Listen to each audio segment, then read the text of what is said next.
Um,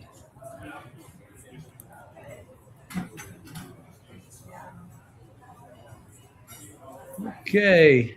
This is Jim Feist and Ken Thompson in Las Vegas. And guess what? We're going to talk about some college hoops. Hi, Ken. How are you? Jim, I'm doing okay, baby. Over here at my old stomping ground, Steiner's Pub. Been doing my radio show, Sports X Radio, here for 21 years. No kidding. And great setup over here. There's three of them, but I'm always out on the west side, 1750 North Buffalo. And I just love this place. 24 hours. All the games are always on. Great setup, great video, keno, video poker, great happy hour, and just a phenomenal setup. Steiner's Pub, baby. And tell Roger Sachs KT sent you. Okay. What's the cross street there? Vegas Drive in Buffalo. Vegas Drive and Buffalo. Okay. Now, if I'm driving, let's say from Red Rock to there, how long would it take? It's not far from Washington. It's not far from Washington and Lake Mead. Both of those are cross streets as well. Okay. Well, Ken, you just drove in from Arizona. 4.5 hours. You do that. You do that frequently. I do, a few times a month now. Got a house down in Phoenix, and so COVID kind of disrupted things. My wife was going to move up here, but I ended up going back and forth, and her job's just needs her to be there. So she was going to retire a couple years ago, but she ended up staying on a little longer. So we may move up here full time by June. Okay, all right. You have been in this business. Tell me a little bit about your background. I know you were in the acting business. You played sports. You're pretty good at it. I know that. And you got started in this broadcasting business like almost 30 years ago, right? Yeah, I started out, I joined the Navy when I was 17 and a half years old. So right after my 18th birthday, they shipped me out to Great Lakes, Illinois from North Jersey. I grew up in New Jersey. My dad was from Brooklyn, New York. And so went a lot back and forth, New York, New Jersey, Pennsylvania. Mom was from Pennsylvania. And got in enough trouble as a teenager that it was either juvenile home or the service. So I decided to take my GED. I passed it and got myself into boot camp over there in the Navy. I was stationed out in San Diego on an aircraft carrier and ended up being a sportscaster on an aircraft carrier, believe it or not. So teletype, no computers, getting all the teletype, automatic typewriter, typing out all the AP and UPI news and following all the games. And sometimes out in the Indian Ocean, 18 hours time difference. Jim, I had no idea that I had Sunday's football scores and it was only Saturday. I could have made a mint back then. Just crazy stuff. But got out of the Navy and then was in San Diego for a couple of years. Moved up to LA after I won a model search competition and started getting into the acting and modeling deal. And never really hit it big. Almost had the lead on White Men Can't Jump. Was actually playing basketball over there in Venice and hit 8 out of 10 from the court, and I was the only white guy playing, and there was a guy that was actually filming it. And so I had what I thought was going to be the lead of a great movie. Unfortunately, Wesley Snipes got involved and wanted to be the African-American guy, put some money into the budget, and his only stipulation was that the white guy had to be an established name. And that's how Woody Harrelson ended up getting in there, and KT got X'd out, but, no worries. Ended up moving to Vegas several years later after meeting a great lady on Y2K of all days, right? New Year's Eve, as the century turned, and a cocktail waitress from the Rio. Ended up marrying her 2 months later, and crazy, moved out to Vegas, and have a great daughter through her. We're great friends. Her brother actually designed New York Casino, and we're very close. We're both born on September 18th. Mark Advent, good friend, and so here I am, and I ended up getting into the handicapping industry years before I ever made it to Vegas. I used to come out here all the time, but I've always been into sports gaming and handicapping and always knew that I had a mind for it, a feel for it, numbers. And then, of course, I ended up when I was in California, I actually called games on the radio for UC Riverside basketball. 1995, they were Division II. I didn't know jack about Division II. Ended up going all the way to the national championship game, and we faced Bruce Pearl in Southern Indiana in the championship game, 1995. We end up losing that game, but years later, I end up calling games for Long Beach State basketball, and they would make it out to, Reno, because UNR was in our conference at the time, and Hawaii, and so I learned what it was like to travel with a college basketball team. So I feel like I have that insight that others don't. Other handicappers have probably never called games for universities and traveled with teams and maybe don't know the different nuances. And I feel that's just another little edge that it gives me in the industry. Well, I bet it does. I mean, I've never called a game, but we both love doing what we're doing. You probably know a lot more about the NIL and the portal and how much of an effect it has on college hoops and the mid-majors and the majors. And I know you're on top of this whole business. And we're about ready to get into the March Madness scene. We've got the tournaments coming up, the conference tournaments, and then we're going to get into the actual post-conference tournaments, which is the big dance. And what do you think? There's about 12 teams that look like they could do some damage, but I'm not too sure about the rest of the 68 teams. Well, it just depends how the bracket's set up, Jimmy, because you know that. I mean, a team can find out that maybe they're not good enough to beat the number one seed, but all of a sudden somebody else knocks out that number one seed and they don't have to do that, right? They can end up playing a 2 or a 3 that maybe they match up better with. So there's a lot of things that go into it. I would say I feel there's about 14 teams that I looked at that I could see cutting down the nets. And I know we look at the top 4. We look at Duke, the best overall, the one that doesn't beat themselves, fundamentally sound. It's a Duke thing. Shire, a hell of a coach, taking the baton from Krzyzewski, and you can see the mannerisms are there and similar. Arizona, Tommy Lloyd, right? I mean, here's an amazing guy that sat next to Mark Few at Gonzaga for a couple decades, that knows the game inside out, and did one hell of a job putting this Arizona team together. And they just got healthy because 2 of their guys, Koa Pete and Aristode, just came back. Dwayne Aristode. That's 2 guys. That gives them their top 8 guys back. Arizona's going to be a bear. And I saw them in the opener against Florida over here at T-Mobile, and they ended up coming back from 12 down and winning that game. And now Florida's playing at the top of their game. And I give Todd Golden, their coach, a lot of credit for putting that schedule together, which was daunting. They played everybody from, Duke to UConn to Arizona. They played them all. And so now he knows his team is battle tested and they're ready to roll. And, then we look at teams like Houston and Kelvin Sampson's squad. I don't know if they have enough offense, but it just depends on the matchups, who they go up against, because we know their defense is stellar. And this freshman Flemings that they have is one hell of a player. And, there's probably a bunch of other Calipari's team, even though they just got drilled by Florida. If they don't run into them again, they could find themselves in the Final Four. And he got good experience with a lot of those guys last year as well. Last year, the Final Four was all the top seeds. You see that happening again? I'm sorry, Jimmy, I didn't hear that one. I said last year, all the top seeds made it to the Final Four. Do you see that happening again? You got to see the brackets, but no, I really don't. I think that's a one-off. That's a fluke. You're not going to see all the ones advance, and it'll have us going like, whoa! All of a sudden, there's games in those first 2 rounds, that first Thursday, Friday, that really pique our attention because maybe a 5 or 6 seed goes down, and we've seen a lot of 5s go down to the 12s over the years, and that catches us because it's usually a Power 5. Or now it's Power 4 conference team, or even somebody like a UConn or St. John's out of the Big East that may lose to somebody from the Missouri Valley or one of these other smaller mid-majors, the Sun Belt or the MAC, the Mid-American. And, of course, you got the great story this year with Miami of Ohio, who, of course, are in action tonight and Friday trying to keep that undefeated season alive through the regular season. So you just never know.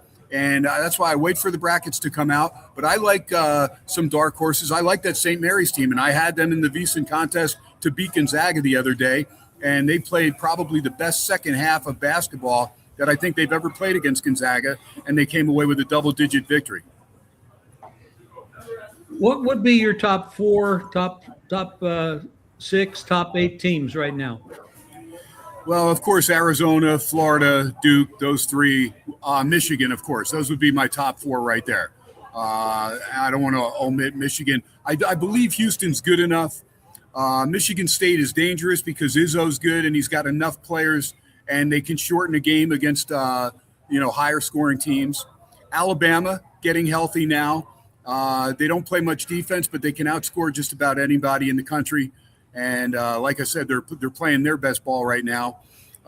There's some other teams that have been banged up. Kentucky, they're starting to get a little healthier, and we saw them just dismantle Vanderbilt, who's another pretty good team out of the SEC. Gonzaga, they're waiting on Braden Huff. That was a key injury, and they've been without him for a couple months, or probably about a month and a half now. So he, I believe, will make it back at the end of the WCC tournament before March Madness. If he's there and in game shape, Gonzaga could use him. They're still decent without him, but they're still dangerous. They're even more dangerous with him.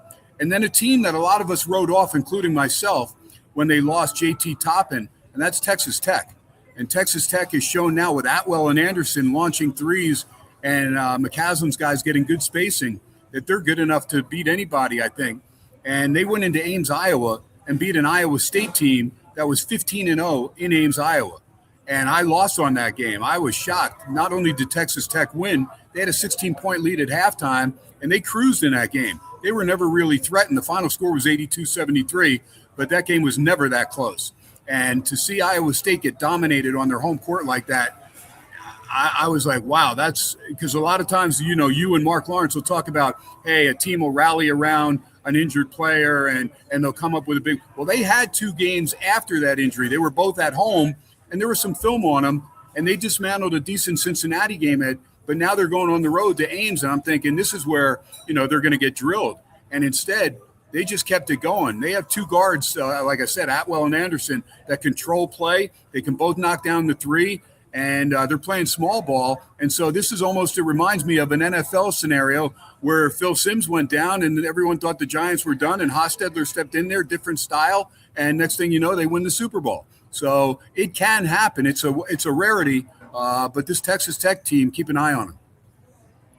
One team that's outside the common media attention that you like. We have 68 teams that are go into the tournament. Anybody that people are not looking at that you think has a reasonable chance? Well, we look at teams like St. Louis, the Billikens, well-coached team, a team that's opportunistic. Avila, who already has NCAA tournament experience with Indiana State, is over there now and a good, solid player. So, we like to look at teams like that. But for them, realistically, to win it, going to be tough. I mean, really, really tough. There are Power 4 teams that may not finish in their top 4 or 5 that are still dangerous. Somebody like Nebraska, Freddie Hoiberg's guys, if they shoot it well, I mean, he's got 4 3-point shooters on that squad, including his son, Sam. They get the right matchups, they can beat you. And Illinois, right now, Illinois is kind of in our doghouse, right? Because they had 3 overtime losses, and then they had the whole week to prepare for a Michigan team that was coming to Champaign off a home game against Minnesota. They struggled in that game against Minnesota, Michigan did. So most of us thought, okay, Brad Underwood, with a week to prepare for Michigan, should be able to take care of business in Illinois and Champaign. And Michigan clobbered them in the second half. And so all of a sudden we look at Illinois as maybe this team's just not near as good as we thought.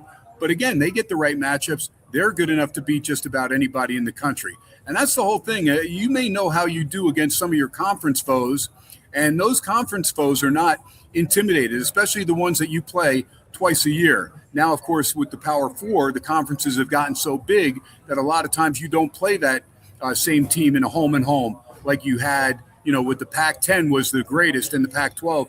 I mean, because you'd play everybody twice in the conference. But, of course, the greed in college sports did away with the Pac-10, Pac-12, right? Do you like that?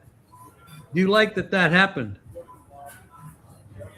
What's that? Do you like that all that realignment happened, or would you No, like to see it back? no. I think it's tragic. In fact, I talked to Roxy Bernstein, who works for ESPN networks and worked for the Pac-12 networks for years, and did about 400 games with Bill Walton as his color commentator. And Bill always called it, of course, being out of UCLA, but he always called the Pac-12 the Conference of Champions. And as soon as the Pac-12 went away, Bill Walton died from cancer probably a month later. Yeah, it's crazy how stuff like that happens. He had been battling the cancer and was strong and was able to make it through all these games color commentating. And as soon as the Pac-12 went away, Bill Walton went away, but he's still in our hearts. But yeah, to let a conference that's over 150 years old go away like that geographically was set up better than any conference in the country. You had Arizona, Arizona State, Stanford, Cal, USC, UCLA, Oregon, Oregon State, Washington, Washington State. And then you added Colorado and Utah. So you had a little 2-game, up in the altitude road trip as well. So it was the best set up conference geographically. It made so much sense. And because they couldn't get a deal, the Pac-12 done with DirecTV, that led to the Waterloo. And they ended up, losing money as a conference as a whole. And next thing, you had the Big Ten and the ACC and these conferences, the Big 12, start going after some of these schools individually. And once USC and UCLA both bolted to the Big Ten, then Washington and Oregon followed. Meanwhile, Arizona State and a couple of the other schools bailed for the Big 12. And, it's sad. It's all about money. And it makes sense on the gridiron, but for these other sports, can you imagine being part of the tennis team or the volleyball team or the swim team? And you got to keep going back if you're USC or UCLA or Washington or Oregon and go back to Maryland and Rutgers and Northwestern and Illinois. I mean, nonstop. It's a major advantage for those schools in the Midwest versus the teams from the West. Oh, and let's not forget the most asinine thing in college sports to ever happen in realignment, that Stanford and Cal are part of the ACC. Absolutely tragic. That you're right. Geographically, it makes absolutely no sense. But it is what it is, and we're going to have to live with it because money dictates, and we're probably going to see more of it dictated by money. We're not always going to like it, but it's still a great sport. And okay, we're talking about basketball, but we just came off the NFL season. We had Seattle winning the Super Bowl. There's been a lot of activity in the NFL, trades, reassignments, different players getting franchise tagged, and then they're talking about trades, and we're talking about the draft. And I know you follow that as well as anybody. You see anything going on that's interesting you want to tell the folks about? As far as what, the Raiders, the NFL? Anything in the NFL, Raiders? Yeah, I really like the way that Clint Kubiak has put together a pretty solid staff. I like that the pick is going to be Mendoza. The Raiders know they have to address the offensive line. You have Genti now with a year under his belt. Yes, he struggled, but it was probably good. It probably humbled him a little bit. But then you had a kid that was playing Mountain West football, had a couple games against Power 4 conferences. You've got a nucleus there. I think they keep Max Crosby. Max loves it here. I think he ends up staying, and they build the defense around him. It's going to be a 3-year plan.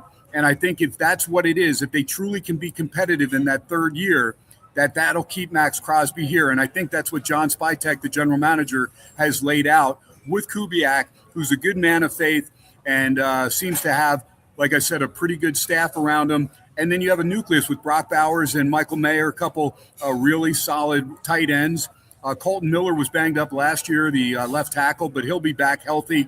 And Jackson Powers Johnson over at right guard can be solidified on the offensive line. So they've got some pieces. There's a lot of work to do, but in the next 2 years, with the amount of money the Raiders have in the salary cap, I expect them to go from a team that may win 6 games this year upcoming to a team that'll win 10 games the following year and maybe be somebody to be reckoned with in the playoffs by, the third year under Clint Kubiak, because this guy gets it and he's a smart coach. He's not just an analytical coach. He feels it. And there's a reason that Seattle kicked some field goals in that Super Bowl. They weren't just going to go on fourth down and whatever, like Dan Campbell for Detroit, a guy that cost his city a shot at a Super Bowl a couple of years ago in that loss to the 49ers. Well, Sean Payton did pretty much the same thing with Denver when he didn't go for the field goal, especially when he had a backup quarterback that hadn't played in 3 years. I didn't like that call at all. But that put New England in the Super Bowl or helped them get there. They didn't do too well there. But as far as head coaches, whether it's basketball or football, how much weight do you put on the coaching staffs? It's not always just the head coach. Sometimes it's the defensive coordinator, offensive coordinator in the NFL that makes a big difference. We see that when the offensive and defensive coordinators get new jobs and they move on, and then the head coach is there, but he doesn't have that staff anymore, and they don't quite perform as well. We saw that with Tampa this year. They had lost Liam Cohen. They brought in another guy. Baker didn't do as well. We saw it with Detroit. They lost their defensive and offensive coordinator. They didn't do as well. How much strength and weight do you put on the offensive, defensive coaches and as well as the head coach? Yeah, I think it just depends on still the nucleus of players. What type of veteran leadership do you have on an offense, right? I mean, if your quarterback is someone that's cerebral like a Peyton Manning or a Tom Brady and you lose an offensive coordinator, I don't think it's going to affect them that much. These guys know what to do, and they also have green lights to audible, even when they get a play from the coach, if they see something different in the defensive alignment. So that comes into play. When you want to compare to college basketball, there's much more respect that I have for the head coach in college basketball. First off, the variables are cut down, right? You got 5 to 8 players that are going to be playing on most of these teams as they go forward. Head coach, you give me somebody like a Rick Pitino or a Dan Hurley out of the Big East for St. John's and UConn, and you're going to be able to compete coaching-wise with anybody in the country. That's the same thing with Mark Few, Gonzaga. Tommy Lloyd now, of course, at Arizona, but spent all those years with Few over at Arizona. So coaching definitely matters, college basketball. And that's why Michigan State is always dangerous, because they have Tom Izzo. And Tom Izzo, it's like, playing chess against Bobby Fischer or Boris Spassky. You better bring your A game. Doesn't matter if he's got 3 pawns and a rook and you got a queen and 2 knights and 2 rooks. He could still take you down. It sounds like you know how to play chess. I haven't played in a while, but I do love the game. When I was in my 20s, I actually went to a chess school. And I got pretty good, but then, it fell off like anything else. But interesting. What in sports is going on right now? The basketball, football, NBA, golf, whatever, tennis, that you like to talk about? College basketball is first and foremost, Jim. There's nothing close for me. I've always been college basketball. My great uncle actually coached basketball and managed baseball in Brooklyn, New York. So I grew up traveling the 5 boroughs with him during the seasons, and saw some future pro ball players. Actually met Connie Hawkins when I was a little kid, who was phenomenal. He coached Connie Hawkins, Albert Bernard King, a lot of great players there. John Candelaria was a great baseball player that my great uncle coached, and was also a hell of a basketball player. People don't realize Candyman was one of the leading rebounders in Brooklyn high school history for years and years. And so I love that aspect of college hoops. I just love it. And I love the tournament. And yeah, there's the NIL money that's changed it to where it's the haves and have-nots. And there's going to be, without any cap on it, it's just going to be who's got the most NIL money that's going to compete. And you're going to see the same teams that have the most money to spend. And so I wish they would have done something to cap this back in the day, because when I was traveling with Long Beach State, Jim, there was a trip in between Santa Barbara and San Luis Obispo. We had played the Gauchos, and then we were taking the bus over to San Luis Obispo for the next game. And so we stopped at a food court, and I was the play-by-play guy, so I got per diem, just like everybody else, $25 to go eat. But I had already eaten several hours before, and I was just studying my notes and figured the guys will be out there for about 40 minutes eating. And I look back and there's two of the starters from the team for Long Beach State sitting on the bus.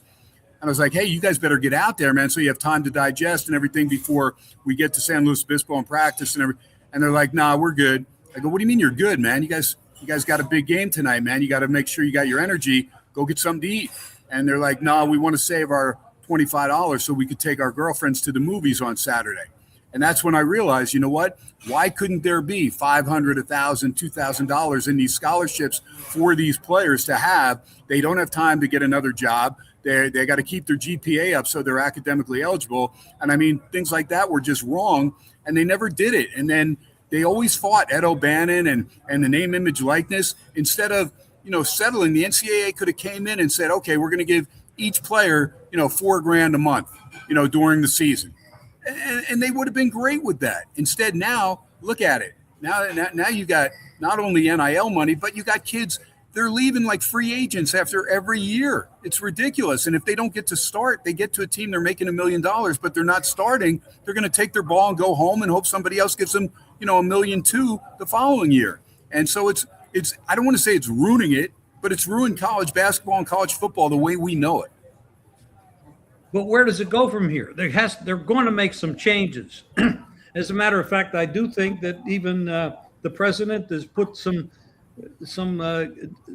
together where they're going to have some meetings on it. I'm not sure where that goes, but there's going to be changes. What do you think that's going to be? Well, it's trying to put a genie back in the bottle, right? I mean, can you do it? Yeah, I guess you can trick the genie, and then you better be over and cap that bottle real quick. But there's got to be some type of cap that is going to be put on it, and I think that'll make it more of a level playing field. So in other words, if there's a $10 million cap per team, all of a sudden, Miami of Ohio, who's undefeated now and is a fluke to these big schools, all of a sudden, if they're able to come up with 10 million, even though they're in the Mid-American Conference and they have, 2 million left for some guys, then they may take a kid from, North Carolina State or Alabama that's not going to get the NIL money that he feels he deserves. So to me, there's got to be some type of cap on it. Otherwise, you're right. Where does it stop? I mean, can you imagine if T. Boone Pickens was still alive for Oklahoma State? That guy's a multi-billionaire. He'd be able to, he'd pay $50 million a year and not even worry about it. Well, that's what's happened down in Texas Tech. They do have a sponsor with unlimited money, and they've done it in football, and they're doing it in basketball. They did it in softball, Jim. They did it in girls softball. They gave that Kennedy girl from Stanford $1 million. Wow. That's how they got to the finals last year against Texas. Wow. So right now the kids are kind of raking it in, but for decades, centuries almost, they were not getting. They had no money. They weren't eating well. They weren't living well. It wasn't good. And I'm happy they're actually finally getting paid, but it's like you said, it's over the top, and it needs to be reined in a lot, and make it fair for everybody. Yeah.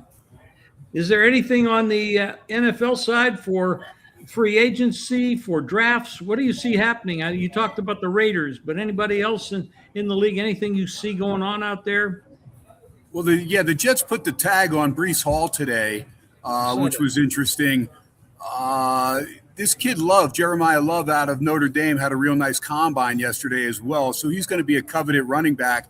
And I'm not a fan of a cap of giving running backs no respect. And I get it. We grew up where running backs were that position. It was quarterback and running back. But now with the passing offenses and the shotgun formations, everything has changed over to where we act like running backs don't matter. Well, they do matter. That's why Saquon Barkley came back to burn the Giants with Philly and win a Super Bowl. It does matter. Josh Jacobs is still a heck of a running back for Green Bay, and the Raiders would never have had to go after an Ashton Genty had they kept Jacobs. And you're talking about a few $1 million difference as far as their offer and then the one that he ends up taking and going to, because they've really screwed over the running backs. And I guess now the offensive and defensive linemen say, hey, now you know how we felt for years and years and years when all these skill position players were getting everything and we were getting nothing. But if it wasn't for our big asses, they wouldn't have the protection they needed to look good.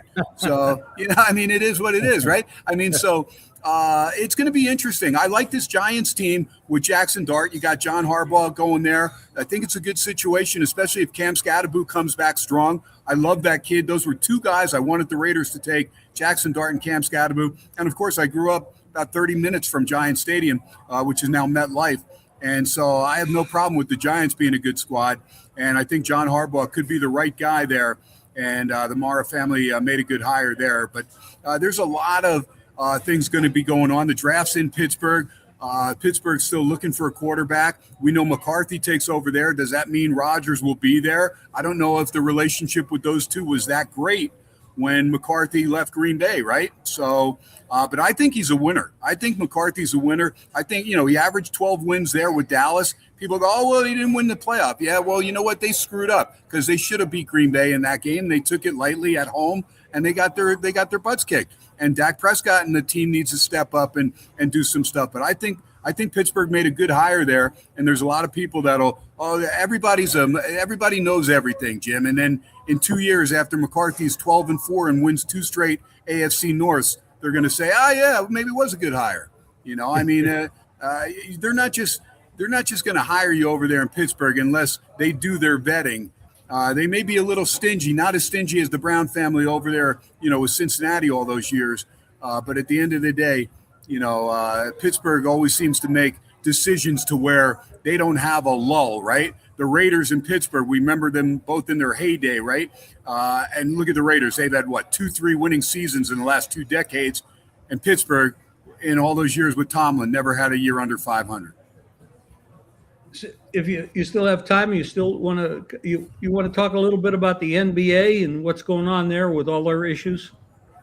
Yeah, I got a little time. I mean, I follow the association somewhat. I pay attention to college more so, and then as college winds down, I get more into the NBA. But I do pay attention to it. OKC with SGA coming back is still the team to beat.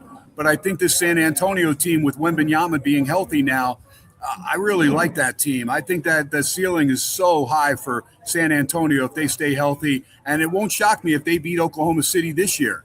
I think they're that good. And then Denver with Jokic, you can never count them out. They still have, playmakers. I don't think the Lakers are going to be there. I'm not a Laker fan, and that's not why I'm saying that. But they still have Doncic and LeBron. And if those guys are healthy and Reeves gets the ball a little bit more, you never know. It's the NBA where nobody plays defense anymore, so anything goes. You didn't talk a lot about the East. You got the Cleveland, you got the Knicks, you got the teams out East. What do you think about with Harden going over there? I know he got hurt, but what do you think about going out East? Trying to play through the thumb injury, and Harden's a heck of a player, and he knows he doesn't have a lot of time left in his twilight of his career, but he stays in good shape despite – it's probably all those strip clubs that keep him in good shape there. But look, Cleveland, you got Mitchell, you got Harden, so that's good. The Knicks got a lot of experience last year, and I'm glad that they didn't break up their nucleus to go out and try and get Giannis. I thought that was good. I think this Knicks team has enough experience and enough players. And, getting Alvarado, the point guard there at the trade deadline was key because Kohler, the kid from Marquette, was already stepping up as a decent backup there for Jalen Brunson. So the Knicks team has, to me, the most depth. But this Detroit team, Cade Cunningham and company, they're pretty darn good as well. Philly, I don't think. The East, I look Boston. If Tatum came back strong, then I put Boston right there as good as anybody in the East. But I'll say Detroit still seems to have the Knicks number. They seem to match up well with the Knicks. If the Knicks can play anybody else but Detroit, and that's including a Boston team without Tatum, I think the Knicks will go to the finals. Wow. Well, that would be 2 years in a row. I mean, they did pretty well last year. They Indiana, of course. No, I think they'll go to the finals. The NBA finals, not just the Eastern finals, right? Right. And then right around the corner, we've got baseball, which is, I don't know if they're going to ever be on strike because they talk about next year they won't make it all the way because of all the issues they have. And talking about, and salary cap issues and stuff. Um, I know they need some kind of correction. It's kind of like the same thing going on with college basketball with the nil and the portal, and the money's got to be controlled. But I know you have an ability to follow all these sports, know all these players' names. You must have a photographic memory, Ken. Yeah, it's not that good. My dad wishes it was for something else when I was growing up for test results. But yeah, I always kind of stuff's kind of sticks in my brain a little bit. And as you're getting older, you kind of there's some things on the tip of your tongue that and you just can't remember it. And it drives you nuts, right? So, but I enjoy it. I'm a Mets fan for a long time. 1986, still one of the greatest years of my life. We haven't won it since then. It's a good Mets team, and they got an owner in Cohen that'll spend money, so that's nice. This Tigers team had been knocking on the door, and I have a feeling that they're going to take it a step further, and it's going to be beneficial to the old man Verlander going back to where he really did want to win a World Series, not a tainted one over there with the banging of the trash cans in the Houston Astros, but he got that one, and he was the new kid in town and figured I'd probably just keep my mouth shut and take my World Series ring instead of blowing the cover of all these guys. But yeah, I got problems with cheaters. That's why I have no problem with, I'm different than most. I have no problem with Belichick not getting in the Hall of Fame on the first crack. He'll get in there. We know he'll get in there. But when you cheat, you should pay the piper somewhat. And that's A.J. Hinch and Cora, who's over there managing the Red Sox. They were both part of that shenanigans with the Astros banging the trash cans. They cost either the Yankees or the Dodgers another World Series. So I don't like the cheating, and that includes USC. Back in the day when they lost 30 scholarships, I'm a USC diehard, but they lost 30 scholarships, 10 a year for 3 years. Nobody in the SEC ever lost jack because they hit it better. Cam Newton came to Auburn for what? Nothing? No, because a couple $100,000 was put in the old man's basket at the church over there down the street. So we know the cheating goes on. Now you can pay the players. So everybody's on the same playing field, except like you said, if there's no cap on it and you got oil tycoons over there in Lubbock, Texas, that are going to outspend everybody. And until somebody puts a cap on it, you know what? Then go get a Texas Tech, spend $100 million and make a farce out of this whole thing and expose it for what it is. It's the same thing with Jalen Hurts in Philadelphia. They're the only ones that can push the tush push around and get that 4th and 1, 4th and 2 every time. Now they didn't get it as much this year, but in the Super Bowl run, that was a major reason that they were able to get that. If they're going to let you play freaking rugby in the NFL, then take advantage of it. Those that can take advantage of the rule, take advantage of it and expose it for what it is, which is an absolute joke. It shouldn't be part of football. What happened to forward progress? There's no more forward progress? No, we have no idea where that ball even is when you have a scrum like that and a melee of 22 bodies in a 5-foot span, right? You do have an opinion, and I happen to agree with it. Have you ever thought of what your life would have been if you got that part and White Men Can't Jump? Yeah, I thought about it. I probably would have been dead 25 years ago of a cocaine overdose in Los Angeles, is my feeling, Jim. I'm serious. I mean, I'm one of those personalities that I'm all or nothing. It doesn't matter what I do. I work hard. I play hard. I thank the good man upstairs that he has slowed me down. I still get fired up. I don't have to have $1 on a game, and I can still get fired up to watch March Madness. But it is always a little more fun when you have more than $1 on the game and you're winning. I have been known to do that, and I think yes, you have. Somebody just joined our show. Greg DePalma just popped in. Hello, Greg. Hello, Jim and Ken. How's it going, Ken? GDP, baby. How you doing over there with that Michigan flag over there? And then look how it pales in comparison to that Rutgers flag over there. Well, I don't know about that. I think it's just maybe the brand. That's all that pales in comparison, which is actually true. Only a Jersey boy would even notice that red R.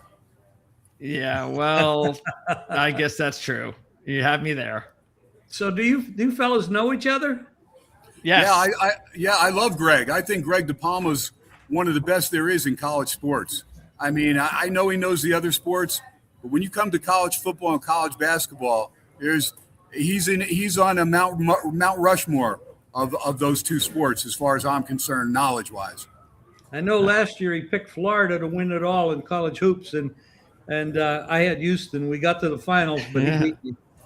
I was with you, Greg. I had Florida, and it won't shock me the game that I saw to open the season at T-Mobile, Florida and Arizona, if that's not your championship game, and maybe with a different result with Golden winning this time. Well, that was actually the one thing I had spoken with Jim before yesterday about, is that it is really going to be important for these two teams like Duke and Michigan, especially, and maybe even Arizona, to get that number one seed, because you want to avoid playing. Now, Florida looks like they might end up with the number one seed too. But let's just say for some reason, one of those teams, Florida, Houston, even Connecticut, don't end up with a top seed. You'd much rather have that eighth team than even the fifth, sixth, or seventh. I mean, right now, just looking at the odds, you don't want to have to play Houston or Connecticut. You'd much rather play, good teams, but still maybe a little bit more erratic teams like Illinois, Iowa State, Kansas. Yeah, and I saw, the bracketology Lenardi's where he had Florida now moving up to the 1 in the South and Houston 2. If Houston's in that, I mean, it's good for them because the Sweet 16 will be over there. The Elite Eight and the Sweet 16 round will be over in Houston. So that's a major advantage for the Cougars. Yeah, it's always good to get that home court advantage in basketball. Is a lot more important than some of these other sports, especially, of course, in college. So, I'm looking forward to it, though. We've been talking about this for the last few weeks. We're almost there now. It may not be fun the first week. We might get a lot of blowouts again, but that second week sure looks like it's going to be entertaining. I would keep an eye on Alabama, too, because since the big guy Sherrell's gone in there and cleaned up the glass and sometimes slow it down a little bit, we know they can run a tempo, and if you run with them, good luck, right? I mean, Arkansas chose to run with them, but then when Arkansas had that game in the final minutes in Tuscaloosa of regulation, they didn't slow it down. They didn't pull it out. They didn't use the clock well, and that surprised me with Calipari. You have the game, you played their style, you beat them at their style in their house, but then you blow it at the end. Then you get it into double overtime. You were fortunate to get it into double OT. Now, for those that had Arkansas on the points, you were fortunate because you covered still. But at the end of the day, Sherrell gives Alabama a presence now in the post that's going to be big. And because we know they have shooters. And as long as Philon's healthy, they've got a cast of characters. Keep an eye on Alabama, because I think we dismiss them because of Florida coming out of the SEC. Yeah, I actually took them. I don't know if you did too on Saturday in the game against Tennessee. Even though Tennessee had an edge, I think they had won like 5 out of 6 in a series or something like that. And that's a bad loss for Tennessee, Greg. You know it. I mean, they had gone into Vandy and get a key win on the road, and then you have a lead the whole way against Alabama, and Barnes can't hold it there at the end, and that's something that's a problem for Tennessee, and that's how they get bounced out of this tournament. It happens almost all the time with Rick Barnes, to where they're good enough offensively and defensively, and one of them doesn't show up on a certain day, whether it's the offense or the defense. And in that case against Alabama, it was the defense inside the last 5 minutes that didn't show up. Yeah, they've now won, I think, 8 in a row, Alabama, something like that. And so they are playing their best basketball at the right time. And that's going to be important, as always. And maybe this year more so, because, again, like you said, I mean, maybe before this winning streak, they were just another team. I don't know if I would have put them like in the 15 or 16, like the best teams with the chance to win a championship. But now they are. Now they're in that spot. And you got to give the coach credit, because, he's been there, done that. They've got a quality star player in Philon. We know they can score. So the big question with Alabama is, can they play enough defense at the right time? That's kind of been the issue with them under Oates. But in this type of scenario with all this parity, again, that's why I'm talking about. I was never one to ever. This is going to be the first tournament that I'm going to be looking at the brackets and the seedings more than I've ever done before. I usually never cared about. I don't care who's a 4 seed or a 2 seed, or it's just the bracket's wide open. We'll see what happens.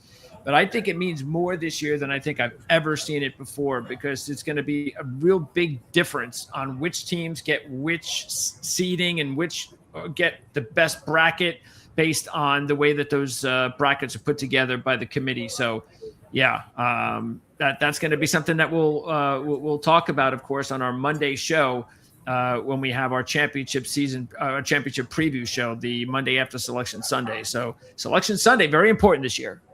No doubt about it. Yes. And the more fans you can have as you move on, that's what I'm saying. An advantage for Houston, especially a young guard like Fleming's, thrives off the crowd. But you look at an Iowa State team, and I know they lost their first home game to Texas Tech.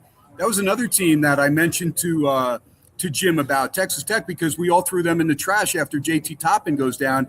And Atwell and Anderson have played lights out, and they're knocking threes down left and right. So really impressed with McCaslin, how he's let those two guards kind of lead the way, giving them green light. Look, if you feel you can get it, go for it. And so all of a sudden, people that had that future, and I've got my nephew who took Texas Tech 3 days before Toppin blows out his knee. And he goes, Uncle Kenny, only me. It can only happen to me. And I texted him yesterday. I said, hey, don't throw that ticket away, because this team, I told Jim Feist, I likened him to the New York Giants losing Phil Simms, and then all of a sudden Hostetler steps in and wins a Super Bowl. Different style, but hey, if you can, play that way and you can work it out and be good, and that's the thing. Atwell and Anderson now are getting shots they wouldn't have gotten before, because a lot of times you dump the ball into the well over there and JT Toppin wouldn't throw it back out. No, that's a good point. Now the offense is flowing differently. It doesn't mean that they're better without him. It just means that maybe they could actually be just as good, if not, even if you're not if they're not just as good, but just a few notches down, that still means you're going to have a chance in these games. It's 2 games, and that's all it's about in the tournament. Yeah, and the other thing I noticed over the years, Greg, you'll probably test it. Look, now they're 100-1. Yeah, see, I mean, it's worth a flyer right there. But if you look at teams, and this is what I noticed with Texas Tech without Toppin there, their spacing has been great. So you cannot double up on an Anderson without him getting rid of the ball and then finding the open shooter. And what made Michael Jordan the greatest NBA player? Yeah, he could score at will, and he always worked where his game was deficient. But what did he do that Kobe didn't do? He found the open man. Kobe was the best one-on-two player we ever saw. But Jordan was the best one-on-one player, and when you doubled him, he would find Kerr, he would find Paxson, he would find Horace Grant or B.J. Armstrong or whoever was open. That guy would get the ball from Jordan, and then they're like, oh, crap, if Mike trusts me, I better knock this thing down. And we remember Paxson and Kerr both knocking down major shots. What was the main topic that you guys talked about earlier? What Ken? What didn't we talk about? I don't know. Yeah, pretty much everything. I love it. I love talking sports with guys that have knowledge like you guys. And like I said, Jim is probably the best NFL guy I've ever seen. And I don't know him from following him much more than NFL. But Greg, you're one of the best I've ever seen in the 2 college sports. And I knew that when I talked to you earlier this college football season. And Brad Powers is one of those guys, college football, eats, sleeps, and drinks it. I mean, he doesn't have any notes. I'm somebody I need to stay on it because I do all the sports, and because I do a yearly show and a nightly show 5 nights a week, I have to defer sometimes to get caught up. But I'll follow it. I follow every single college basketball line flow game throughout the year. Every game. I don't give a crap. There might be a couple in the MEAC or the SWAC that I don't follow as closely, but I don't care if it's the SoCon or the MAC or the Sun Belt. I follow them. With these tournaments starting this week, are there any particular sleepers or anyone that you want to take a look at that actually you think might be a good play? Yeah, I mean, it's crazy because I always root for the best teams in those conferences. Like, I'm a Navy guy. I mean, that's how I got to the West Coast. I'll be crushed if Navy doesn't win that conference tournament. I know they only have to win 2 games. And I think even though they're only maybe about what, plus 220. What's Navy? I would play Navy. And I'll tell you why. Is because the way that conference tournament is set up. Okay, so you're going to be, what is that, minus 200? Yep. Yes. Oh wow, then I can't lay the $2. Yeah. I thought they were plus 2, and maybe they were initially when it came out. But yeah, they're good enough though. And the way that Patriot is set up, you get rest in between your games. So they will have a day's rest in between the one, and then 2 days rest in between the final game, and they only have to win 2 games. I'll be crushed though if Navy doesn't. This is the best Navy team that they've had, and they're by far better than anybody in that conference. And so you want, as the conference, sure, it's great to have upsets, but you really want your best team. And Navy's one of those teams, like a St. Mary's. I think St. Mary's is definitely Sweet 16 material. And then I want to see who they match up against in the Sweet 16, because I'll take them if they're going up against, maybe Florida I can't take them against, but or Arizona. But there's a couple, and that would be even fun to see St. Mary's go up against Tommy Lloyd, who was at Gonzaga all those years. So there's always little stories and whatnot. But this Belmont team's pretty good. The tough thing for them in this Missouri Valley that you stopped at is the games are in under the arch in St. Louis. That doesn't really help Belmont. No. Northern Iowa was dangerous with Jacobson. They were playing good ball. Then they lost a couple. Illinois State's playing pretty good ball. I'm disappointed in Illinois Chicago because they were playing well and now they've kind of tanked. Murray State's not near what they were in years past. And Bradley, they came up with a nice second half the other day and got me a win on Sunday. So they're still dangerous, but Belmont's definitely the best team in that Missouri Valley. But Northern Iowa, because of Jacobson, his experience, I like Northern Iowa as well. Yeah, Belmont's a team that could be dangerous in the first round because they can score. They got good coaching, and they always have a good team. So I think they're dangerous. Again, at least they're plus, but usually we have seen the Missouri Valley best team win.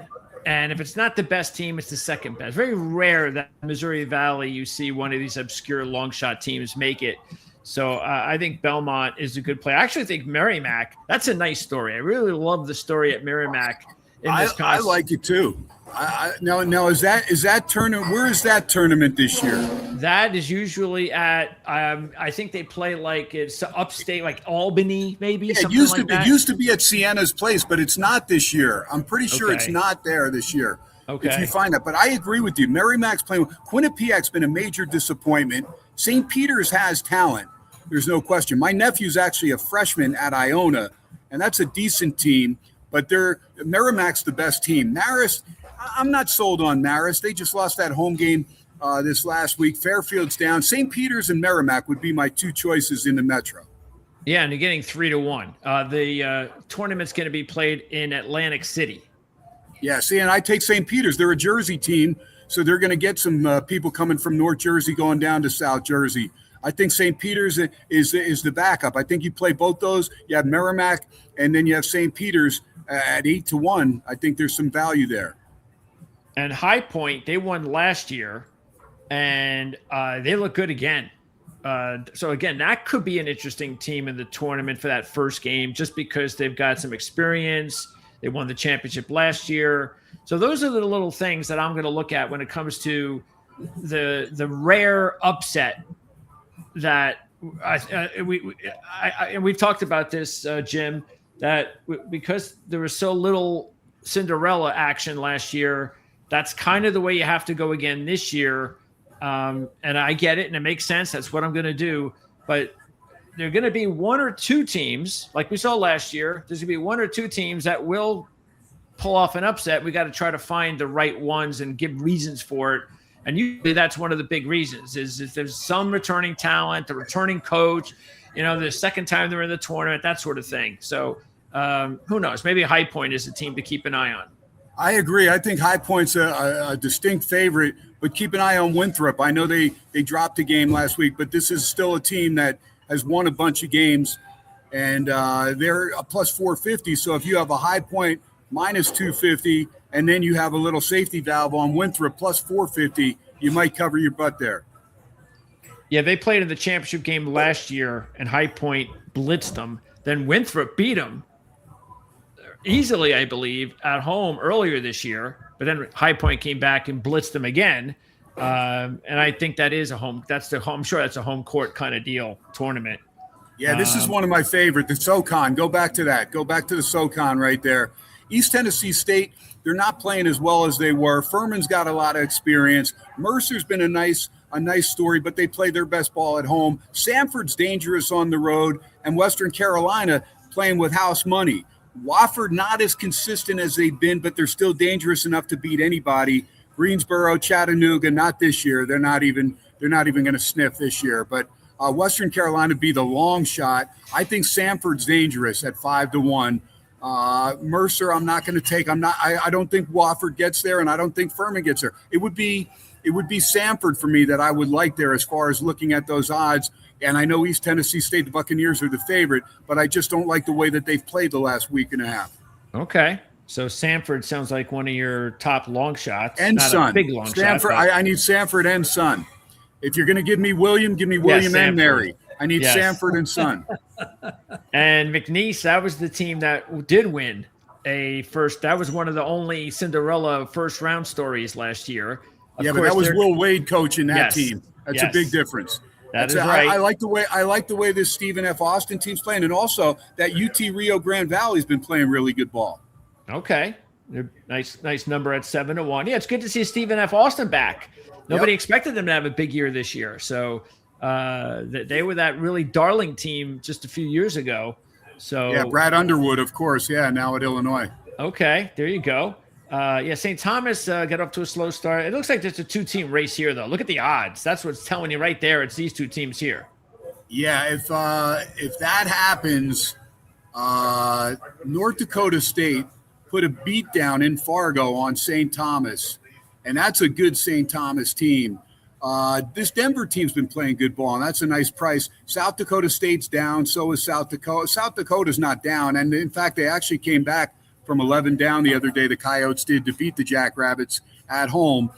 This Omaha team, they'll run with anybody. Denver's been nice. Denver's been a surprise, but St. Thomas is the best team along with North Dakota State. That is 1A, and I'd love to see them match up. And if they did, I would probably go with St. Thomas just because of the way they got beat down in Fargo. And this has been, or at least the standings say this is wide open. Is it wide open in your mind? I know Troy should be the favorite, but I think it's wide open. I don't really trust Troy. Here's the thing. Troy and Marshall only have to win 2 games. That's the way that's set up. They're already in the semis, right? So, and that's the only reason why they're getting shorter odds. Yeah. Right. And Arkansas State would be the one team that I would look at. I think they've won somewhere like 7 of 8, the Red Wolves. They're playing good ball. And if you're going to give me plus 850, I would take them.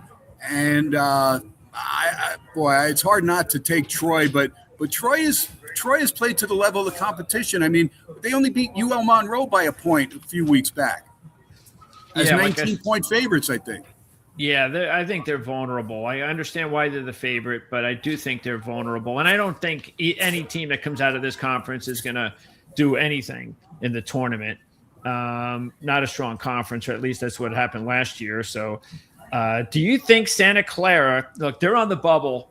Do you think they have to win their semifinal game against whoever it winds? I haven't looked at that. I don't know if they have. I think the bracket should be out already. I do. Do we know who they're playing? Especially, naturally, it'd be great if it's against, Gonzaga or St. Mary's. If they can, they just got beat down pretty good in Moraga, and that's what I circled St. Mary's. In fact, I used them in the VSiN contest this past week. Ended up going 3-2 in the first week, but St. Mary's was one of my plays against Gonzaga, and I circled them after I watched the game at the Kennel, and I said, this team's good enough, especially with Braden Huff being out for Gonzaga. I said, St. Mary's is going to beat their ass in Moraga, and I didn't realize that St. Mary's had to play Santa Clara on the Thursday prior to the Saturday senior night closeout game against the Zags, but because they did away with Santa Clara so handily and expeditiously, that I said, you know what? St. Mary's is going to be ready for Gonzaga. And when they were down double digits in the first half, then they cut it to 7 in the second half. And I was like, God dang it, man. Gonzaga's still without Braden Huff. They're just a better team. And then that first 5 minutes of the second half, Randy Bennett's team came out and played probably the best 5 minutes they played all season. And then that was the best second half that I ever remember them playing against the Zags. And that goes back to the Dellavedova and Connell days when they had that great backcourt. But that was phenomenal. And when you beat Gonzaga by double digits, I don't care where you're at. That's why it catches our attention. And that's why Michigan caught our attention when they beat Gonzaga by 40 in the Players Era tournament out here in Vegas early in the year. And we don't have an update yet on how much longer Huff's going to be out, do we? Nothing. No, I talked to some people yesterday close to the program, and from what I'm hearing, there's a chance that Huff can get back there after this conference tournament. By Sweet 16, they think for sure, but they'd like to have him back for the opener. And again, it depends on that opening draw. In other words, if it's a sleepwalk for Gonzaga, which it probably will be, they may not push him. And you saw the same thing with Arizona, Tommy Lloyd. He did not rush Koa Pete back or Dwayne Aristote. Both those guys could have played probably the game before had it been like a Sweet 16 game or something where they needed him. They probably could have pressed him into service, but he let them come back and made sure even an extra game out that they were going to be ready 100%. And we saw that pay off in dividends in the second half against Iowa State last night. The matchup is going to be St. Mary's and Santa Clara. So if they can both get, St. Mary's will already be sitting there in the semis. So Santa Clara, they win one game. They will play St. Mary's in the Final Four of the WCC. So again, I was going to ask you that question. If Santa Clara were to lose, Greg, if Santa Clara were to lose, say in double overtime or something like that, or a buzzer beater, maybe if there's no bid stealers from other leagues. But very rarely does the WCC get three. We know they did it when BYU was part of the conference, and that really strengthened the conference because we know BYU is always legit. San Francisco on occasion has been a team that we looked at. God, can they get there? But again, San Fran would never beat Gonzaga, or if they did, they'd get pummeled by St. Mary's twice. So it's always been tough for them to get three. But I think Santa Clara, the only way if they lose to St. Mary's would be a buzzer beater or an overtime loss. Yeah, it's too bad too, because it'd be nice, but they have to do it themselves. They have a shot. It's a neutral court, so get the job done. Don't complain about it later if you don't get in. The thing that I'd be really upset about this year more than ever is I really believe this year teams like Santa Clara from these other conferences, these other smaller conferences, I'd give them more of a fair shake, because the teams that are right now supposedly in, and we've talked about this for the last few weeks, like Georgia, Texas, teams like that. I mean, they're not very good. Ohio State. I mean, a lot of these teams haven't hardly beaten anybody on their schedule. The only reason why they're supposedly in is because they've won a lot of games in a power conference. But they've beaten a lot of average teams. That's true, but Ohio State did get a nice win against Purdue. And again, Purdue's down to where we thought beginning of the year they were going to be a top 5 team, and they're not. We're surprised because Smith and Lawyer have struggled shooting the ball consistently, especially Lawyer. And then, when you get those guys to both shoot well, then Kaufman runs non-existent, or Clough, the big guy, doesn't show up. So Matt Painter's got his work cut out for him, because he's not only lost some games that we thought we would have won, he's lost them decisively.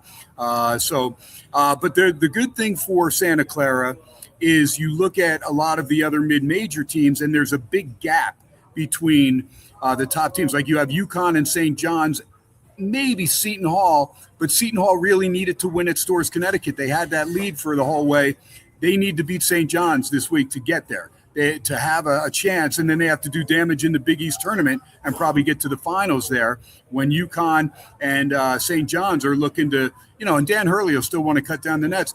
I don't think Pitino cares. He did this at Louisville. He didn't care if the team went out early. He knew he was going to be in the tournament the following Thursday or Friday. So he went back to the drawing board like Wile E. Coyote and just started preparing for that, and didn't care if he had the ACC crown with Louisville or what. So, but some of these smaller teams, I think Akron's one of these teams that should get in. Akron and Miami of Ohio. I'd love to see those two meet in the MAC finals, and then they both get in. They're both good enough. Santa Clara, they may get in if there's no other bid stealers. The Sun Belt, they're only going to get one.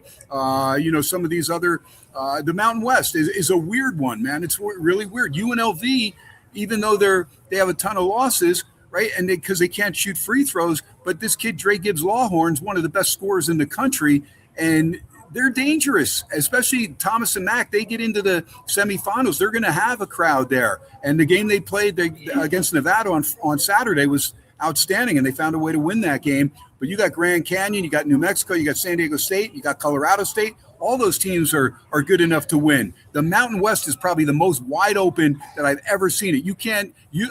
I'll give you any two teams, and I bet you can't pick the winner, Greg. That's how tough it is. Yeah, Utah State for most of the season looked like they were the only sure thing, and then all of a sudden now they have not. They just started to kind of, I don't know. It's almost like they know they're going. I still think they're a lock to be in the tournament. Okay, so they play UNLV tonight, senior night, at Thomas and Mack. They blew a 12-point. They blew a 12-point lead up in Logan to UNLV and lost by 10.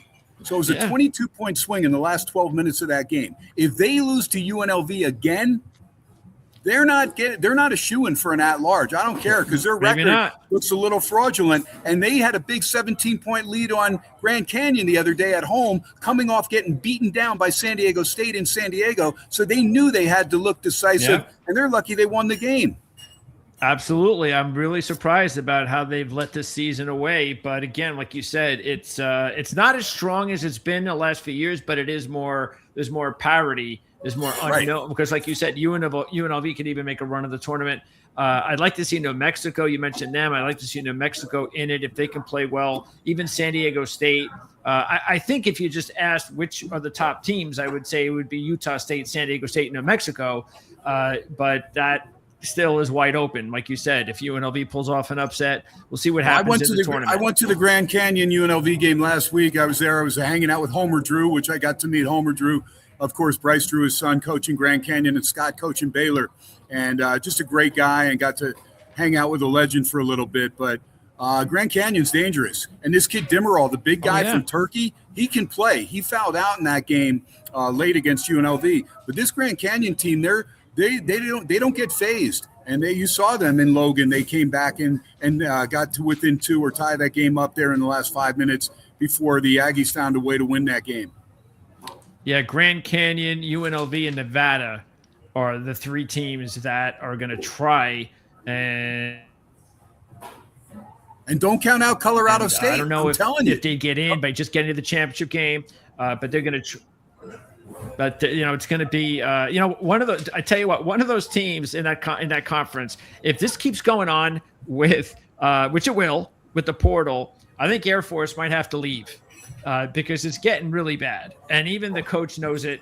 They can't keep anybody, and even the slightest bit of talent on that team does well, he's gone. So and they're just a bad. No, they're just like one of the worst teams now in all of the level in college, whatever, how many hundreds of teams. And that's unfortunate because this is a strong, Mountain West strong conference, but it's one of the things that is really unnerving about the portal is seeing what happens to teams like Air Force because they can't recruit. You can't bring anybody into Air Force or these service academies. Well, you say that, right? And then you look at Navy running away with a smaller conference. So that's the thing. That's why Air Force might have to leave the conference. Yeah, they can't keep exactly this up. Right. And maybe go to that conference where Army and Navy are already there. Then you have all 3 service academies. Yep. So maybe we'll see that. And it is nice to see that the head coach at Colorado State is doing. I think he's doing a pretty good job at Minnesota. They've got some big wins this year at home on their home court. They just had a nice win over UCLA, even undermanned. So I think that Minnesota's a team next year to keep an eye on because we remember last year what a great story. I don't know if you recall, Jim. Remember how we got behind Colorado State? Oh yeah, Medved's solid, man. I mean, that guy can flat out coach. He's good, man. And he and I'll tell you what, Michigan coming off that loss to Duke in DC. And they had a home game at the Chrysler Center against Minnesota, and we saw that line 22. And hindsight's 20/20, but man, I should have taken Medved because they gave them a scare. Michigan ends up winning by 10, but that 22-point favorite. And then, of course, what does Michigan do? They recalibrate and go to Champaign and drill a good Illinois team that we expected to be well rested and take care of business, and they didn't. So that showed me something about Dusty May's team as well. Yeah, that's what I'm hoping for. That's why I love college basketball at this time of the year. I get it. Everybody says, well, at least the best teams will play each other, and we don't really care about Cinderellas and all that.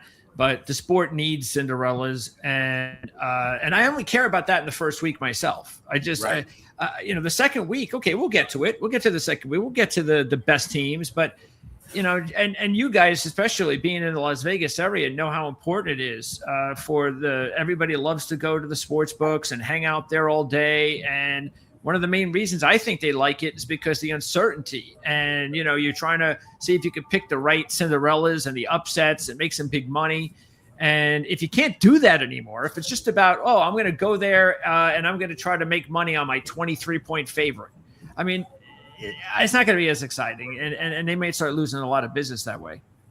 Yeah, Greg, I'll just tell you, I used to be like that when I was a young man, maybe in my late 20s, early 30s, to hang out and have a few drinks. And now you won't find me in that setting at all. I will be there with 4 TV screens set up, and I will be in silence in my room to where only my wife hears the expletives, and they're only few and far between now, because as you get to be a veteran, you've pretty much seen everything.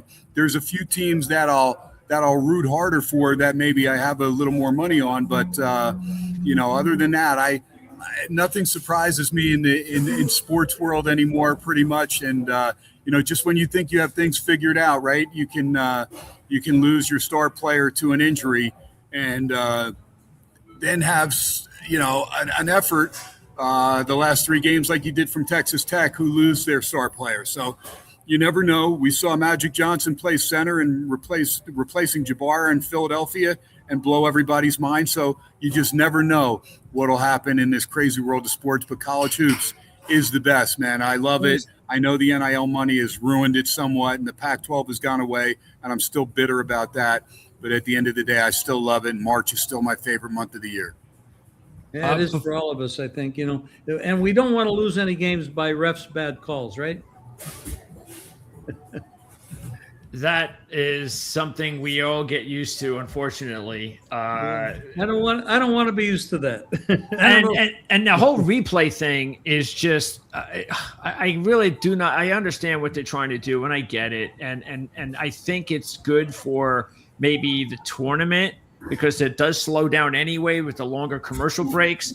But during the regular season, do we really need to go and check out, whether or not this was a foul or whether or not the ball was out of bounds? It just slows down the game. It's just unnecessary, I think.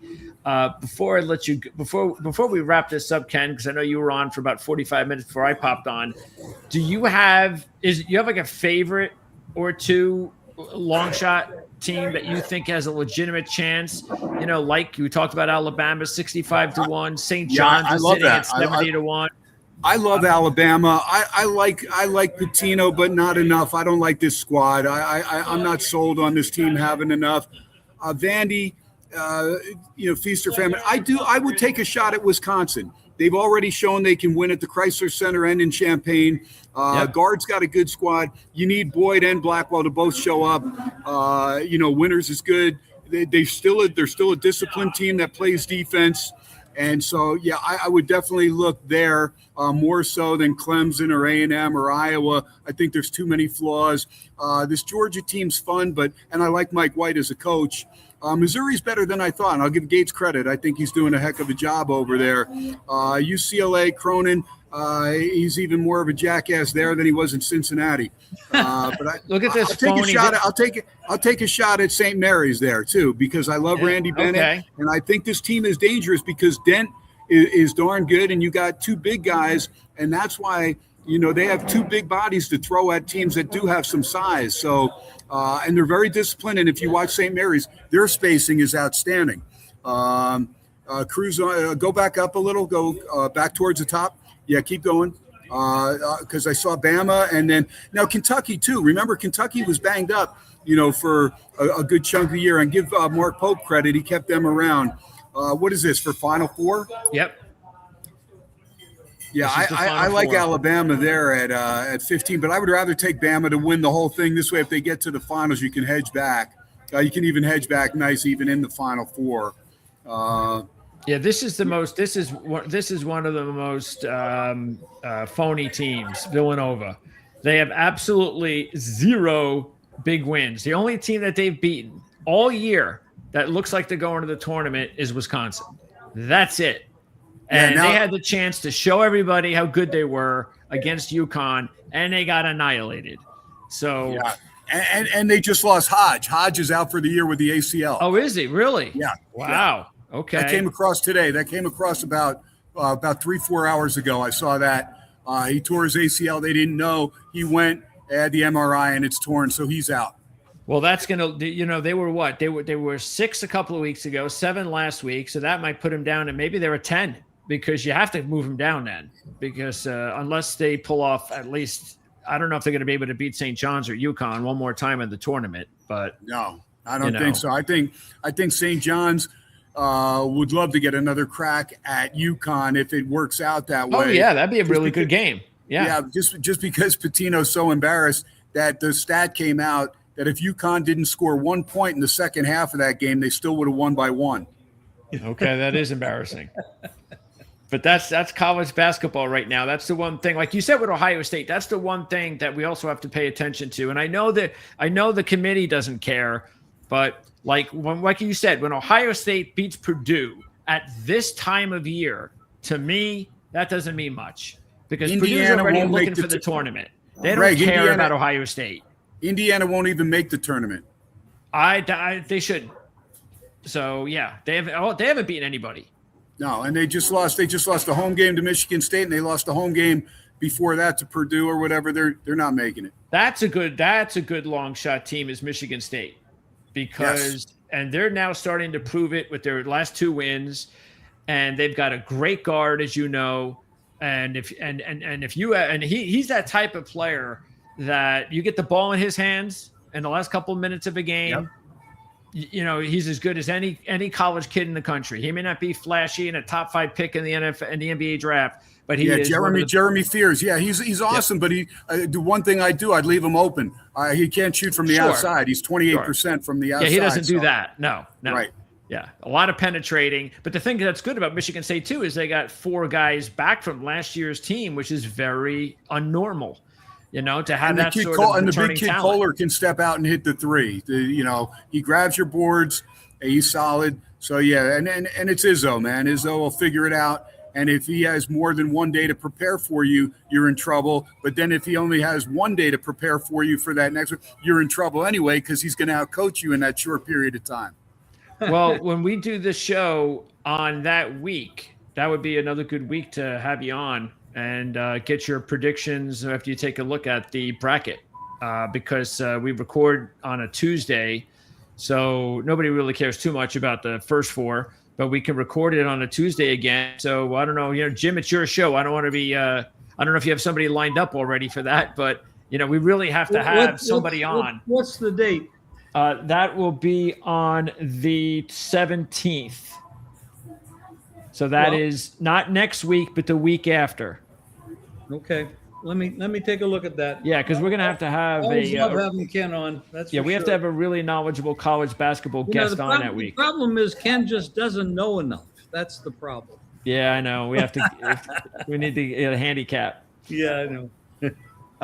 So yeah, there you go. That was fun. It is fun because a lot of times I do all these notes and all these little and then when you start talking, you realize I don't need the notes. It's like I mean, it is good to have that extra stuff, but you never realize how much you know until you can't either see without your glasses on or and my dad owned an optical shop my whole life, and now I need glasses and the old man's dead. What the hell kind of crap is that? I want to remind everybody this show is sponsored by Dom DeMarco's 9785 West Charleston. Ken and I are there all the time. We love the food. Albert Scalliot is the owner and the host of the show also. It's great. We do it in the restaurant for 5 months, and then we're doing it this way for the rest of the 5 months, 7 months, whatever, in the summer. But we'll be back in the studio, or I should say studio, actually the restaurant in August, late August. But this is fun. And Ken, we have to get together at Dom's and have a pizza. Yes, we do. Are you kidding me? And shout out to Albert Scallion, who always says, no, don't mention my name. Screw that, Albert. He's one of the classiest guys in the whole world. I love that guy. And I don't have to know the menu. I don't have to be able to see it because Albert will tell me what to get, and he's usually spot on. And I love their pizza. I got to bring this up. I guarantee you don't know this. Greg, parents or grandparents were in the Italian restaurant business. Yes, my grandfather owned an Italian restaurant called Al's Bar and Grill across the street from Bethlehem Steel in Hoboken, New Jersey. So that's where he made his money. Worked there 7 days a week, 365 days a year. You know the drill for the, especially a lot of the immigrants that came over at the time, and he came over from Italy. And I worked his ass off and developed a nice restaurant. So I get the privilege of getting that handed down from him to my mom to me, as far as the knowing how to cook good food. But yeah, that was always nice to be able to go eat at my grandfather's bar and grill. I don't know if you've ever been to New Jersey before, but that's a pretty nice spot, pretty right across the river from the city.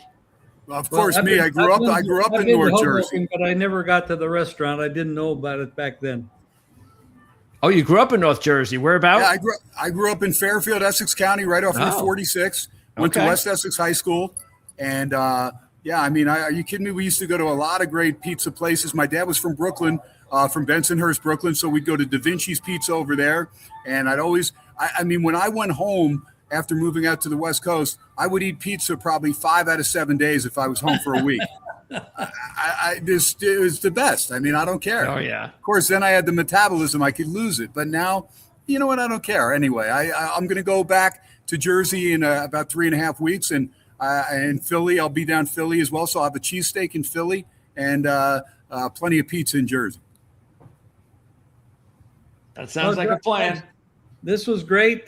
Ken, thank you very much for the time, the information, it's great having you. And Greg, we work together all the time, so thank you as well for hopping in. I'll see you tomorrow, Jim. Okay. Actually, I'll see you on Thursday. Not tomorrow, Thursday, yes. Right. There you go, Jim. And if you're open, I'm re-up. I'll re-up my contract on the 17th or whatever, St. Patty's Day, and I'd love to join you guys if it fits your schedule. Okay, thank you. I'll be in touch. Thanks, Greg, Ken. are you taking care of the signing off, or do I do that? I can do that. So yeah, don't forget, everybody.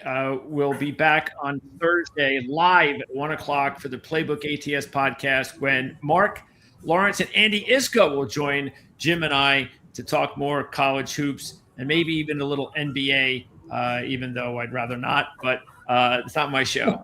So for Jim, for Ken, I'm Greg DePalma, and we'll see you guys again real soon.